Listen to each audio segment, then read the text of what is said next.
In this episode, I want to continue where I left off, discussing the idea of slow movement into the lock point. Come back to that. But something immediately, obviously, strikes you. It didn't strike me really until I just thought about it the other day, and that's why not begin with standing? Why not begin with standing pole, Xiangzhai?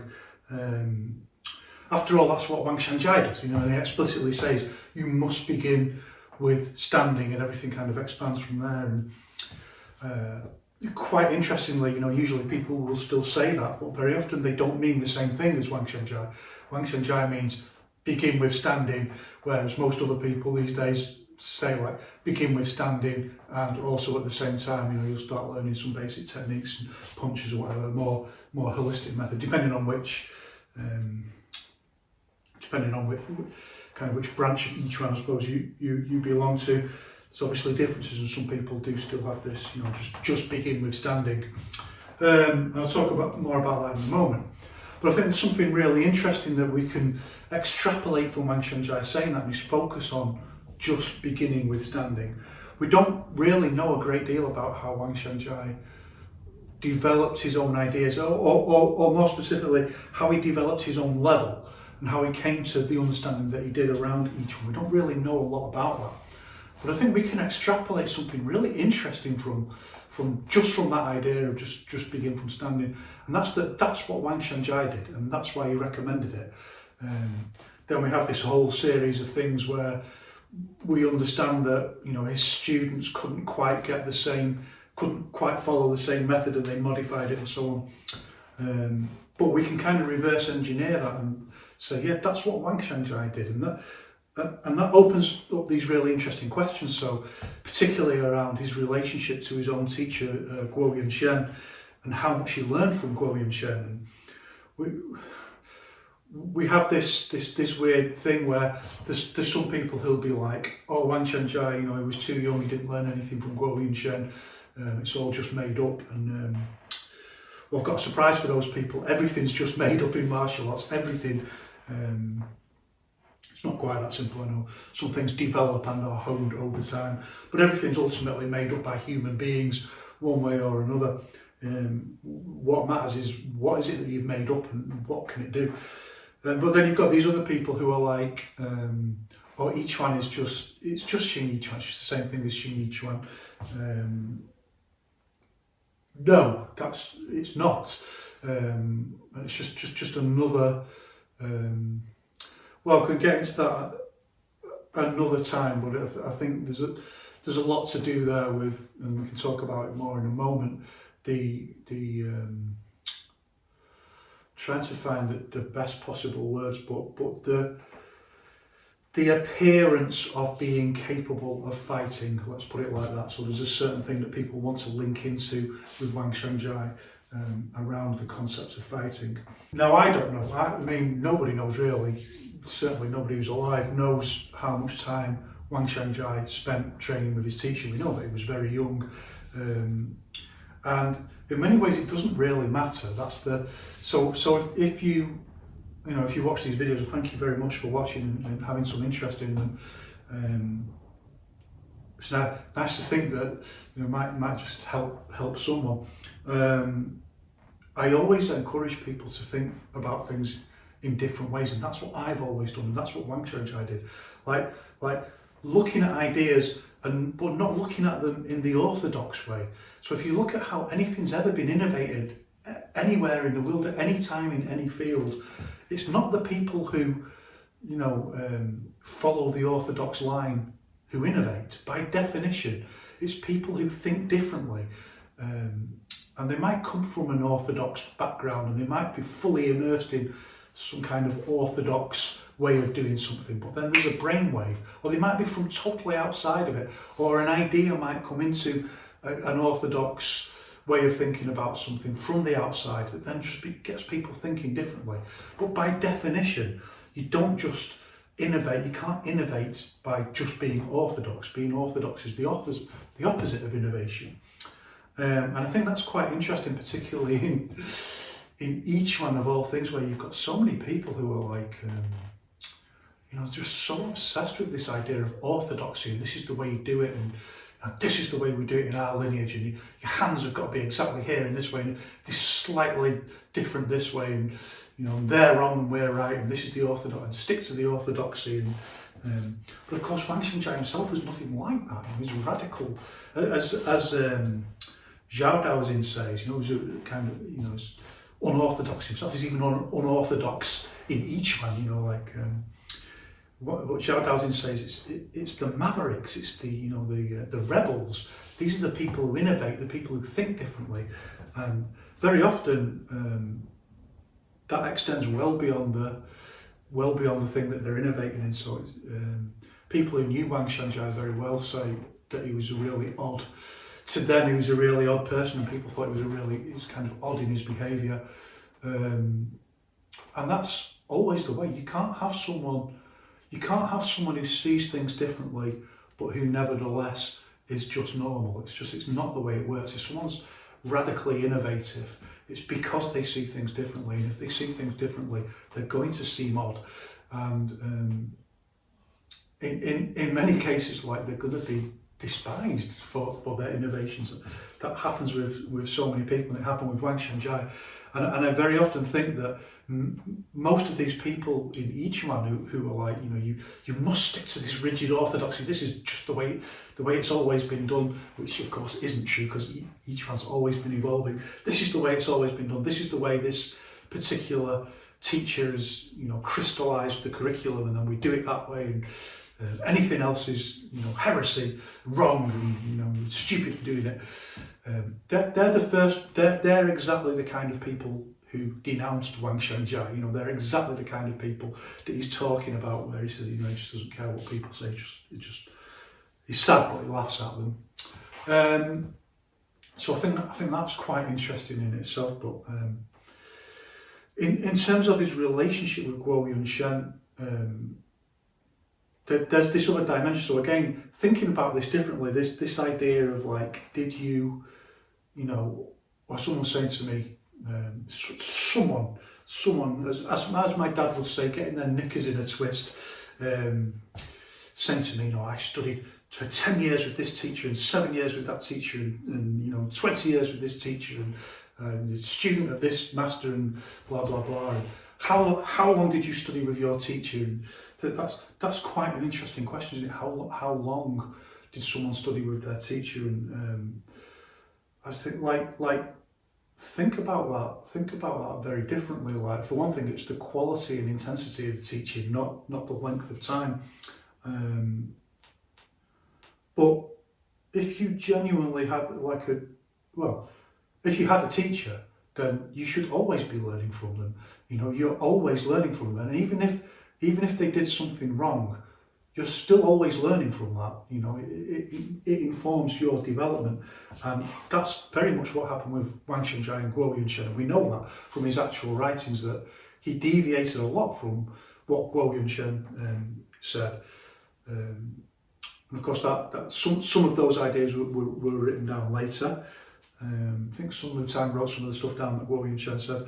But of course, there were other people who knew Guo Yunshen a lot better than Wang Xiangzhai, who can pass on these ideas. But he deviated a lot from that teaching. So that's also a way of learning. We call it negative dialectics, mapping by negation, like mapping new territory by thinking about, well, what was wrong?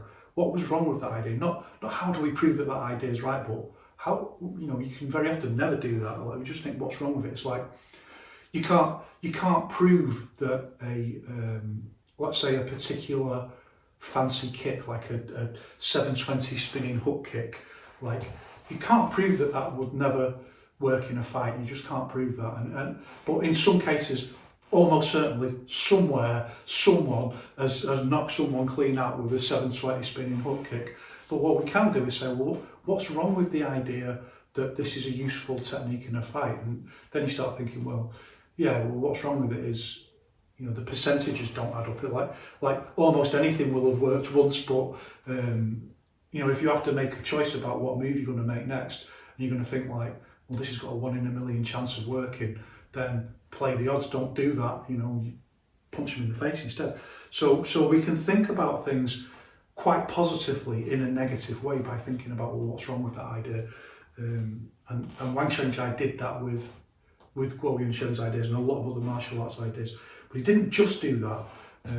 He also has this very interesting way of reinterpreting ideas, the kind of thing Confucius did as well. Very much a feature of Chinese philosophy of reinterpreting ideas. And it's a way of innovating, by the way. So it's a way of saying, like, well, yeah, you know, this thing was thought about in this way in the past, but I'm looking at it this way. And that allows you to create something new whilst also contextualizing it with the past and the respect for the culture of the past. So I think anyone who spends a long time in martial arts, you can probably then fall into one of these different categories. You're either the person who's trying to be completely orthodox and follow exactly the teachings of your teacher, and that can be a good way for some people, because you know not everyone has that like that creative ability, or people have it to different degrees, and it can be more useful for some people. There's some really people with really serious fight records and wins who've been completely orthodox. They've just followed the orthodox method, and that's what works for them. But other people are more creative, or more innovative, or more radical, more maverick, more they just have a style that's odd and they go with it, or the orthodoxy doesn't work for them. I think there's a really, really great example of that in the body popping and locking. The guy who developed body popping, one of the main guys, who Campbell Locking is named after, he developed that because he couldn't do the other dances that everyone else was doing, and he was particularly trying to do the funky chicken, and he couldn't do it, and he's like,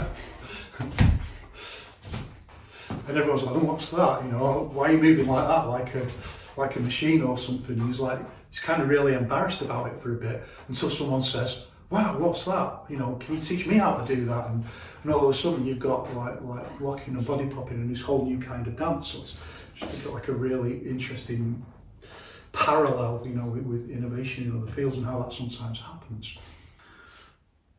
So I think Wang Xiangzhai has this very complicated relationship with not just Guo Yunshen, but the legacy of Guo Yunshen and how people think about that, and it's quite complicated, because anyone who's on the martial arts path for some time, you understand, if you're this other kind of person, you're a little bit more exploratory, and you're thinking about the things that you were taught in the past, and then you, for one thing, you improve. So something in the nature of true wushu, that it should be like this, it should be progressive. Long after you finish training with your teacher directly, those ideas, if they're genuine wushu ideas and you really engage with them, they're active. They keep unfolding into new ways of thinking and new levels and new ideas, and you can keep expanding them, and you keep learning from them. So you can't just say, like this idea of can you just learn? You learn Xingyiquan, you just train with someone for a certain amount of time, and then it. For me, anyone who thinks like that isn't far enough along the path. Like to understand that the true thing is there's an essence to it that doesn't change, but there's your expression and understanding of it that's just continuously evolving all the time. And lots of people talk about that idea, but you very rarely see that in terms of played out in practical terms, here is me actually doing this with someone trying to smack me in the face, kind of level proof that we're all crying out for, and I'll come back to that in a moment.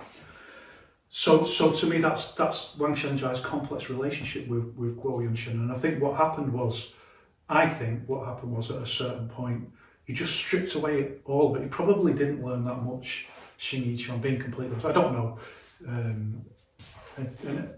So it's all speculative. So if you don't know, Wang Xiangzhai was very young when Guo Yunshen died, and there's some kind of controversy over Wang Xiangzhai's birth date, whether it was put back a bit to make it seem like he could have trained with him longer. I don't think any of that matters. I think that's much more to do with the difficulty of innovating within certain paradigms. It's not a coincidence that you know, like Xingyiquan, Bagua, Taiji Yuhe Bafa, you know, they all have these kind of mythical origins, like, you know, like either it's some monk you met in the mountains, or it's, you know, someone came to you in a dream, or there's a manual, or it's some ancient ancestor developed this, or it's a way of innovating. It's a way of innovating that links back to the past, and it's exactly the same now. So you can't just like, you can't just say, look, here's Chen Sai Chi, and I've developed it into something else.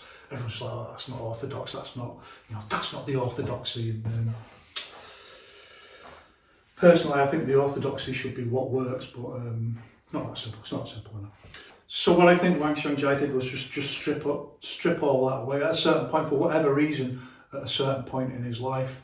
And again, these things are always complex. They're interconnected with other things about yourself and your life, and that changes because you change throughout your life. And very often, I think those maverick innovators who are, like the drive to do it comes from some other personal thing.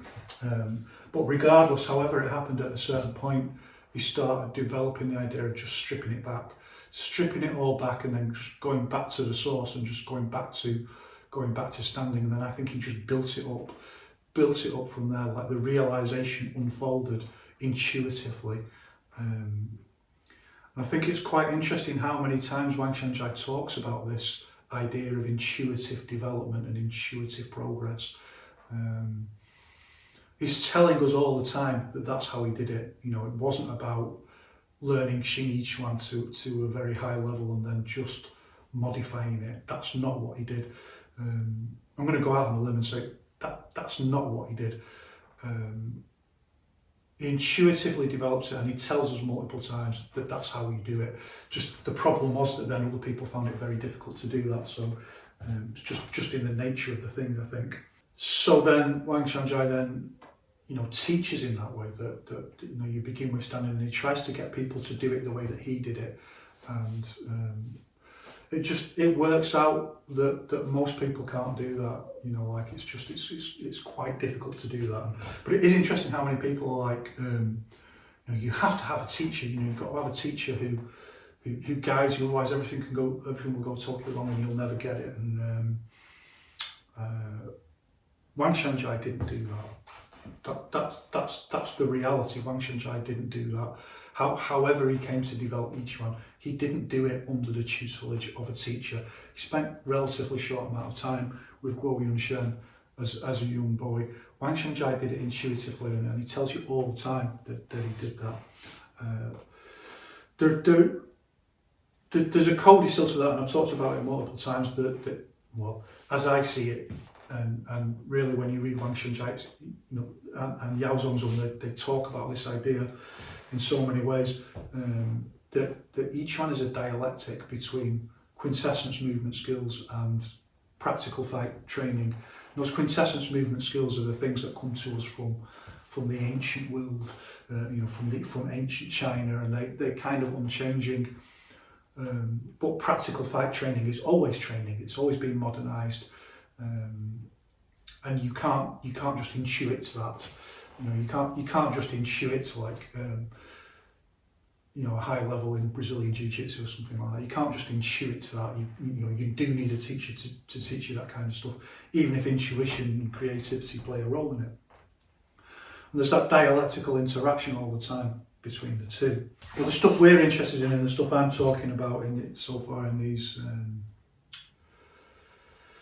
in these lectures, is the other stuff, like the stuff that you can kind of intuit, that you can develop on your own. So these people say, oh, you can't develop on your own. No, that's all nonsense. Don't listen to them. You must train under, you know, like the direct supervision of a teacher. And yeah, it saves a lot of time, and you can't recreate quite that same thing of having someone correct your posture, and it saves you loads of time, or giving you ideas, or just talking to you like I'm talking to you now. Like the power of ideas to radically transform the way you think about, which I've experienced multiple times. And Wang Xiangzhai talks about this, you know, like how a really good student just hears something or just says something, and then it just opens a doorway to another thing just from an idea. And that's happened to me multiple times.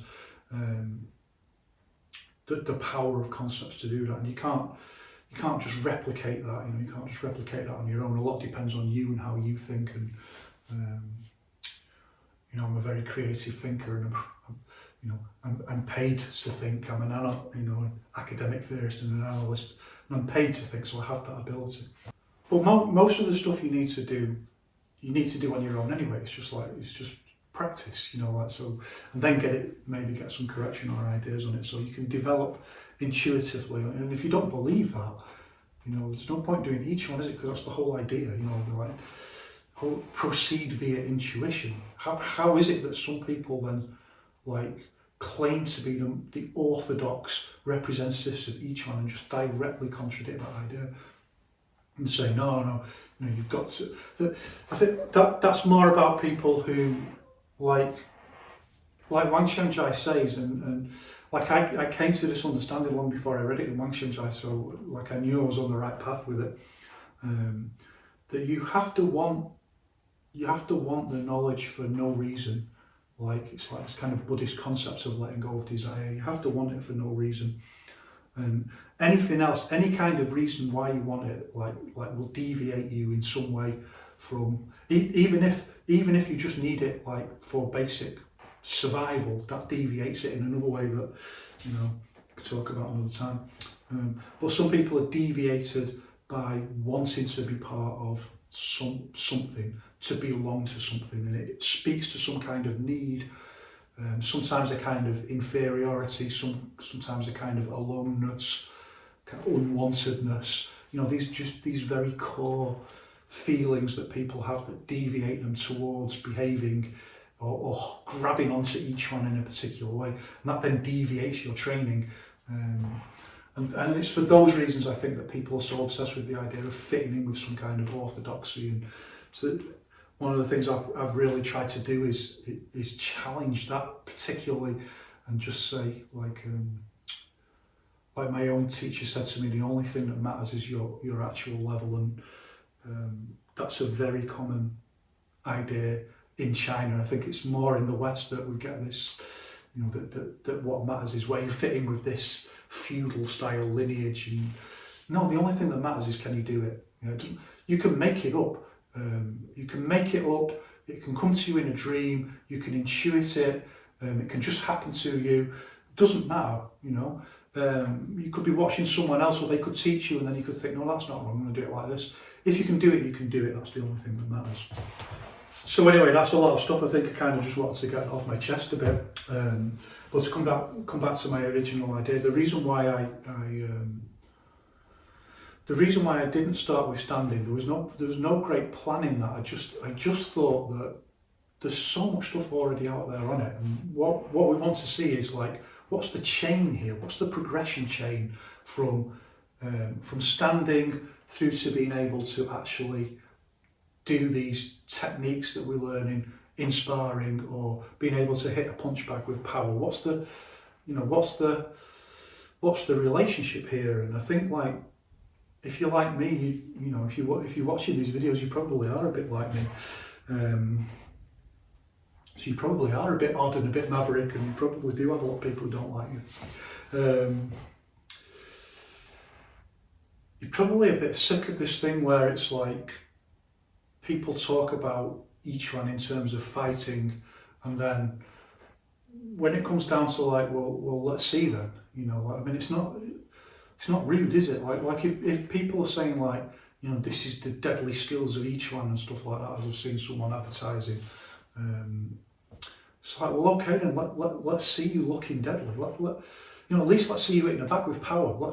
If this method develops power, let's see it. You know, if this method gives you the ability to actually fight, let's see it. And if you don't do that, then you're exactly the kind of people that Wang Xiangzhai despised. Obviously, you've only got to go and read him. And I've had this experience of actually saying this to someone like this, and then they come back to me and say, well, I wasn't talking about me, you know, I'm part of an orthodox lineage, and then it's just straight back to the bullshit. And I think if you're like me, then you're just sick of that. And then what will happen always is that people will talk about fighting at the start, But then when you start talking about them fighting, then they'll start saying, oh, I'm all about health and well-being, and yeah, that's fine. Just start out by saying, just stick to you're only about health and well-being. Don't start talking about health, start talking about fighting in one space and then start talking about health and well-being in another. So what I was thinking was, that's what we want to see. We want to see people sparring and getting smacked in the face and being real and getting, like Wang Xiangzhai says, like things in fighting that look really ugly can be really beautiful, and people don't get this. And I think that this is a problem now where people will be like, the UFC's ugly. Like, I don't think the UFC's ugly. I think, like when my coach first saw UFC, the first thing he said was, this is great for each one. It might look ugly, but like fighting is ugly, and there's no way around that. And it's the honesty of fight training where you find that kind of essence. If you want to be genuinely talking about spirituality, that's the spirituality is through honest training. That's where you learn something about yourself. And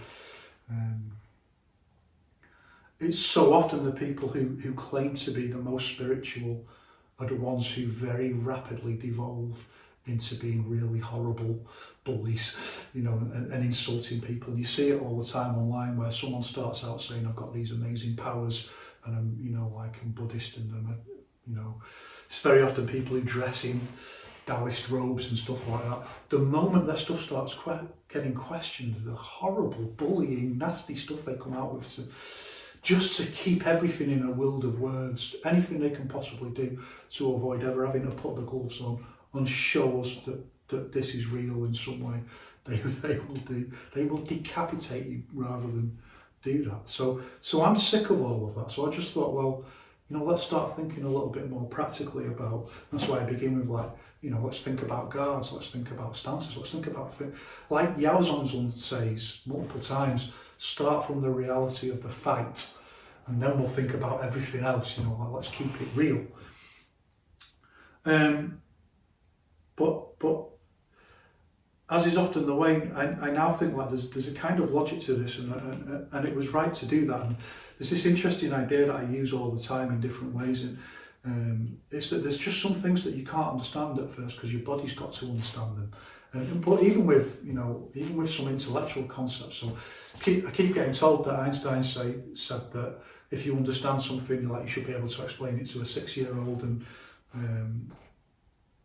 he didn't. I'm not even sure it was Einstein, or even if it was, whoever it was actually said something like, you should be able to explain the gist of it to your grandma or something like that, the gist of it, not explain it in detail, because some things you just can't. Like, if you imagine like the same idea, but divided up into different tiers of understanding, if you get to these higher tiers up here, like, you can't, unless you're some kind of genius, you can't just go from this kind of basic level of understanding to understanding this up here. And I recognise that that's an idea that's used to justify fraud and nonsense, and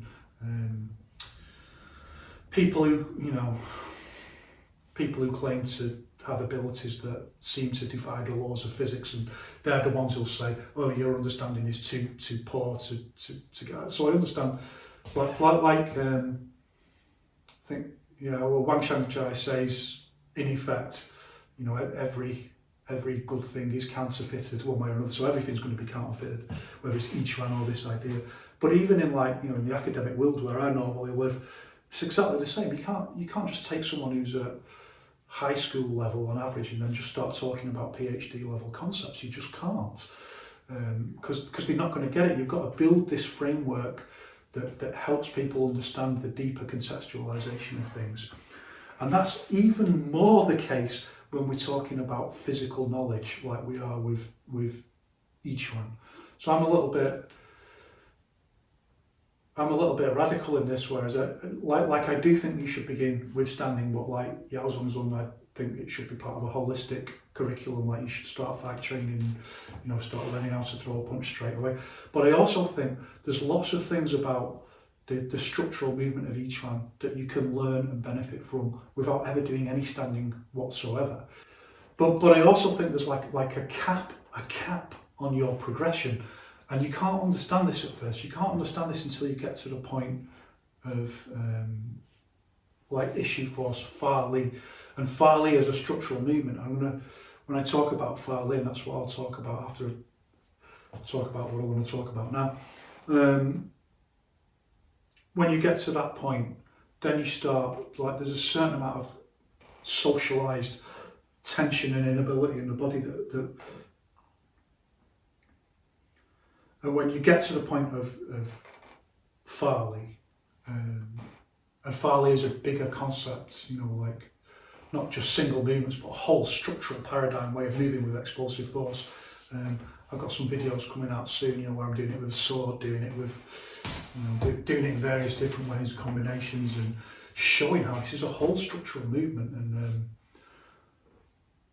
so I was looking at got some old videos of me doing sword where, you know, I filmed them, but I'm looking at them thinking, wow, that looks like it's been sped up, and it, you know, it really hasn't. It's just that people don't understand this, you know, the human capacity to move in these short movements in this way. Once you get to that point, you reach this barrier where, like, you don't even realise it at first, but tension in your body is slowing down your ability to use, like, Fa Li, to use explosive, short, sharp force. And one of the reasons you don't know it is you've been tense for so long that you don't, it's like a noise that's always been there, you know when there's a noise for an hour and then you just stop noticing it, and then it suddenly stops, and then you're like, oh, there's that noise. The same thing happens with standing, and like in the traditional way, they will get past this issue of, like, these tiers of understanding by not even worrying about it. Like, you just do this that we tell you to do here at this level, just stand. So for example, one of the things, it's quite, like, I hear a lot of people talking about standing for a long time, but I never hear people talking about or very rarely hear people talking about the kinds of things that I experienced. So I do wonder about that. But one of the things you'll feel, like Wang Xiangzhai says, you'll start experiencing benefits after 10 days. And I think, like, because people have appointed an expectation that there's, you know, somehow, like maybe you're going to accrue chi, and, you know, you're going to, like, after 10 days you'll be, you know, like, just that bit more able to ping someone away. And but if you do standing for 10 days, and if you, you know, like, I know at first it's quite hard to do 10 minutes. I mean, sometimes even now, that first 10 minutes could be like your body's like, just needs to relax. And like, if you do standing for 10 days for 10 minutes, then really just start feeling and just trying to relax, and then you start feeling how tense you are, and to the point where even just your normal tension starts feeling like it's cramp or something like that. That's quite an interesting. And then you start feeling it's almost like a melting feeling, like your muscles have been frozen for so long, and then they kind of start spasming a bit into relaxing, and they relax a bit and spasm back, and your legs start going, and because they over relax, and, you know, slowly but surely that tension just starts giving way, and that can easily happen after 10 days. So it's when you develop a certain level of ability to issue force, then you start realizing why you need that. Like, why? Right, okay. Like, this is like one of the key ideas behind Xiangzhai. I want to talk about that separately, but like in a different pedagogical paradigm, other than someone just telling you to do it and you just do it and you have no idea why you're doing it, and eventually you get it. In a different pedagogical paradigm, we can say at that point, then you start to understand it, like when you start thinking, then you start feeling it in your explosive movement, like, more relaxation. Because the tenser you are, obviously, like, the harder it is to move in a short movement. It's only physics and biology at the end of the day.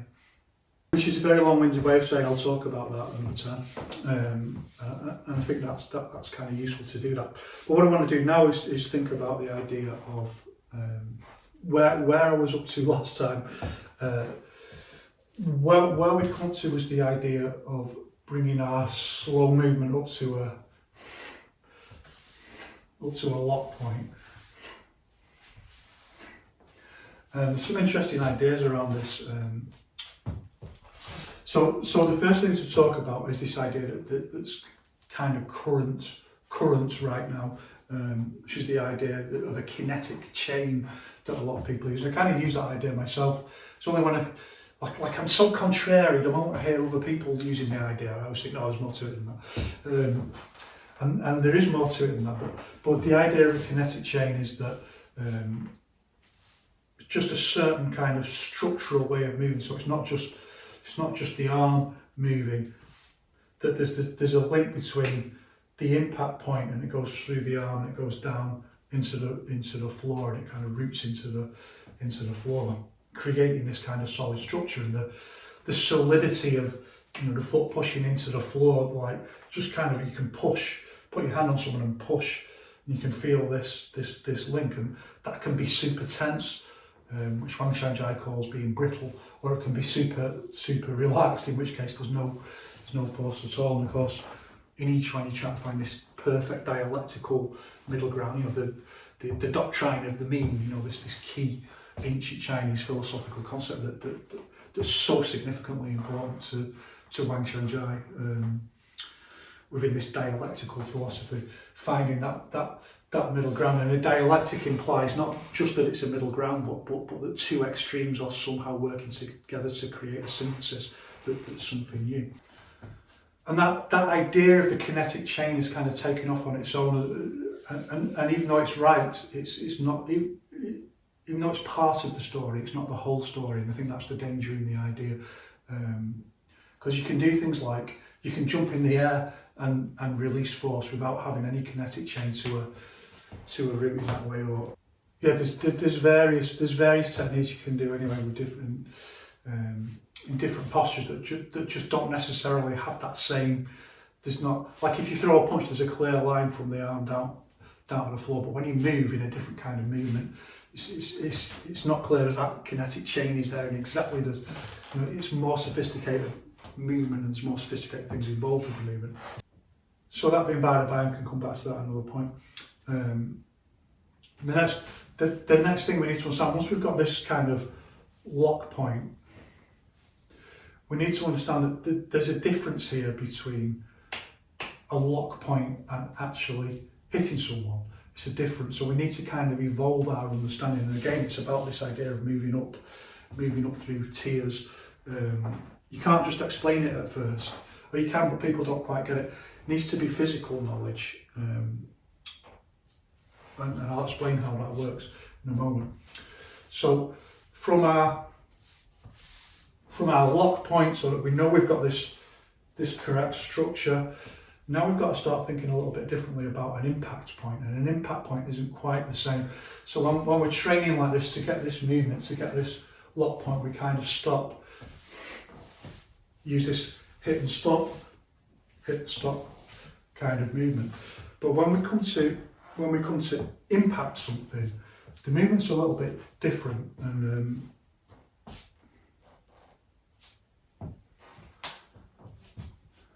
impact points aren't just kind of static things where they just stop like that. They're part of the whole movement. So they're part of a wave. So like with a jab like this kind of wave-like movement, hook, it's part of a wave that goes in and out. And one of the things that means is that we're not just aiming to like hit and stop. We're aiming to push through a little bit and come back, push through past the target point and pull back. And that's one of the, again, one of the really interesting differences between Western boxing and Yiquan. Like in Yiquan, you want this mostly because of the self-defense concept of it. Whatever we might think about the practice, it's. The effectiveness of boxing is not in question for self-defense or sport.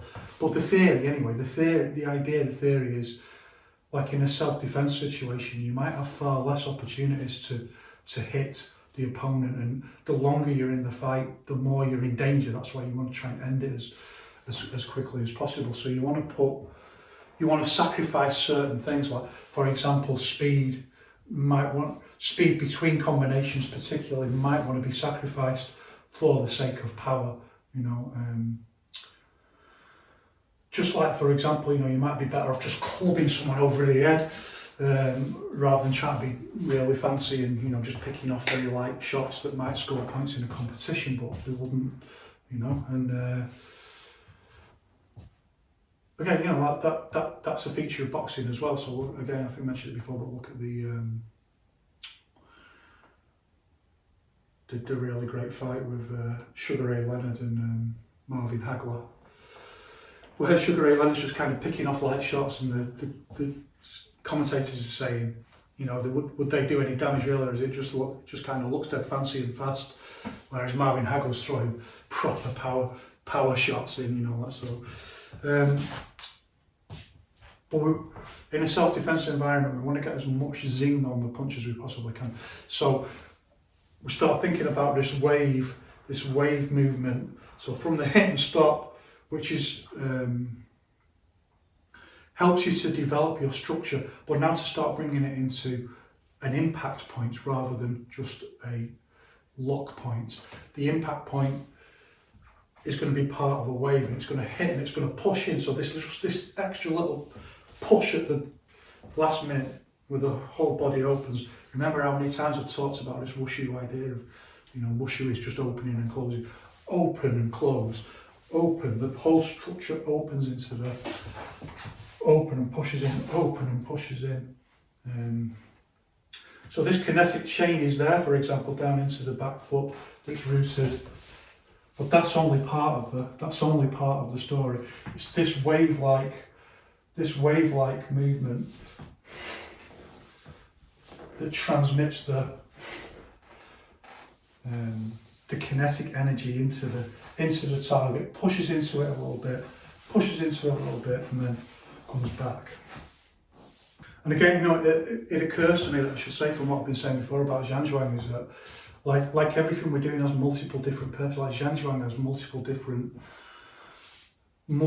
things going on at the same time. It's what we call over-determined. Like there's so many things that are leading into it and so many things that lead out from it. Xiangzhai itself is helping us develop this structural movement, but I've talked about that before.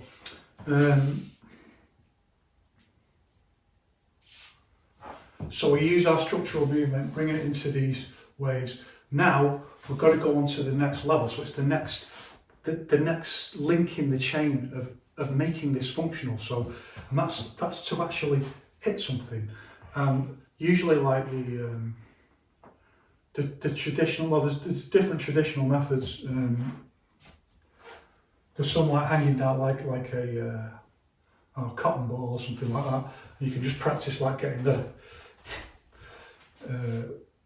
It's not really for this, it's for a separate thing. It's for practicing, like, you know, the idea in each one is that a punch is just far lee with your hand. So hanging something down, just and getting that short shot, look how short that is, around the axis, and just pinging a cotton ball or something like that.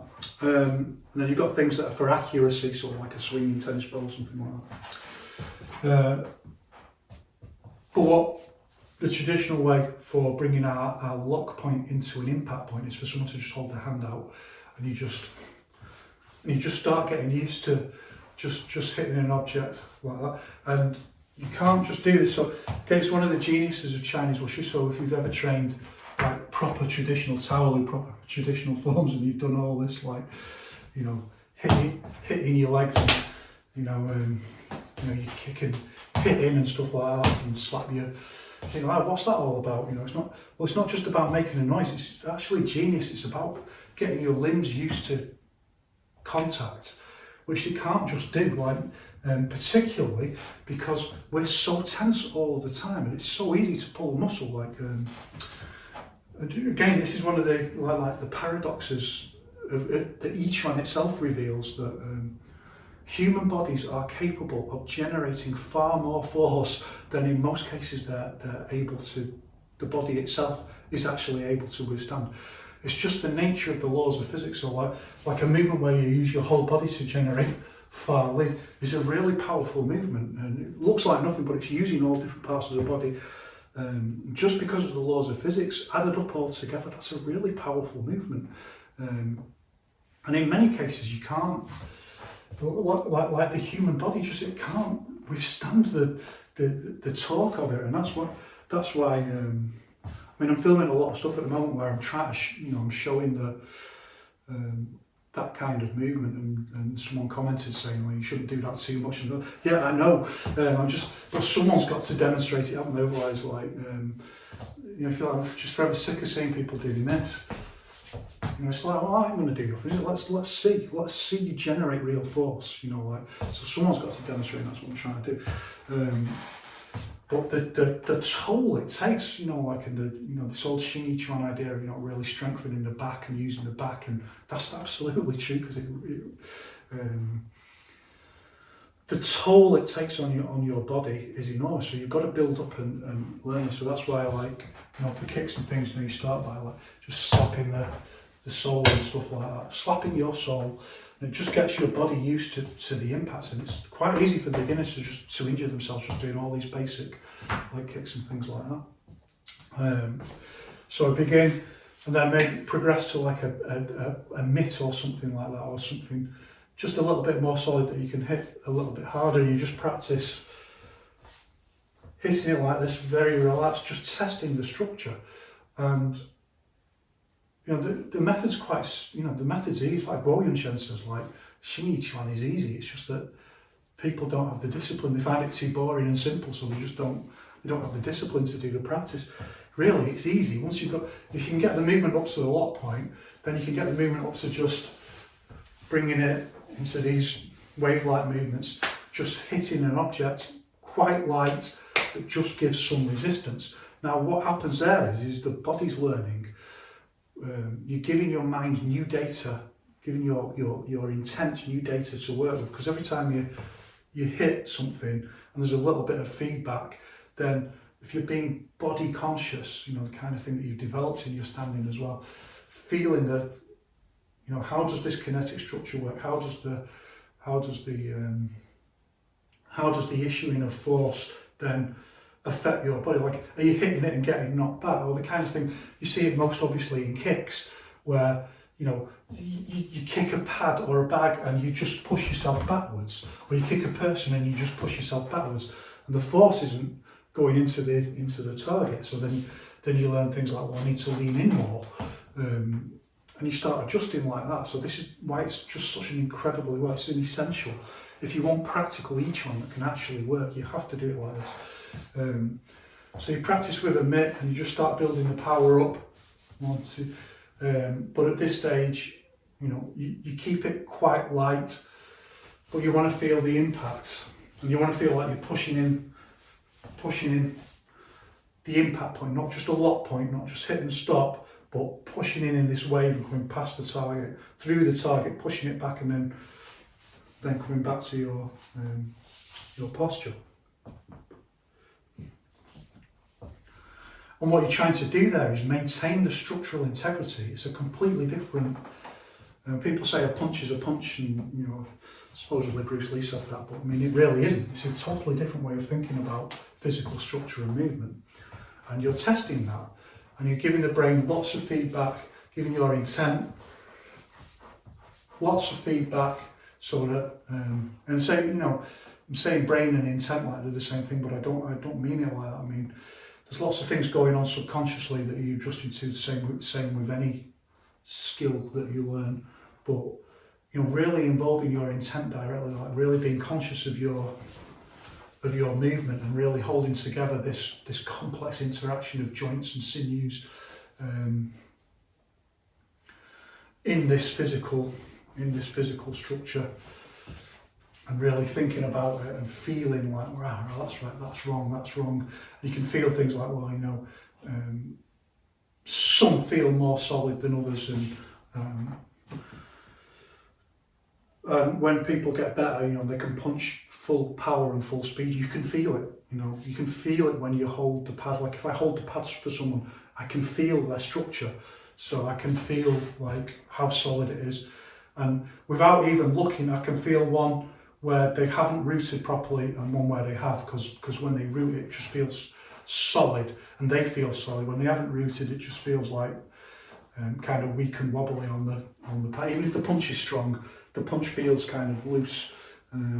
Whereas one that's solid and got good kinetic structure just feels like something solid has gone slam right into it.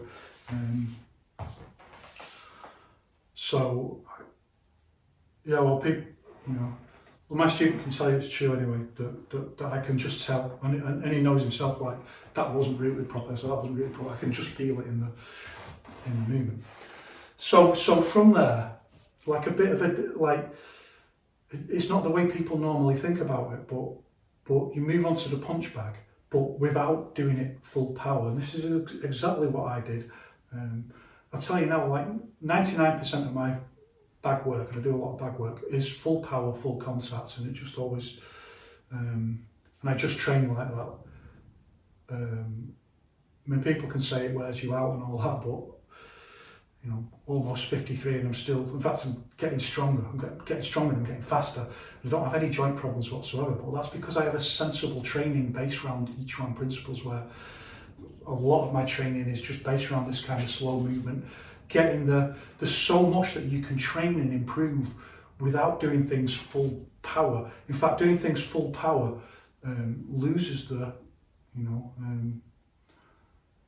this is how I was taught as well. Like you've got to get the posture correct first.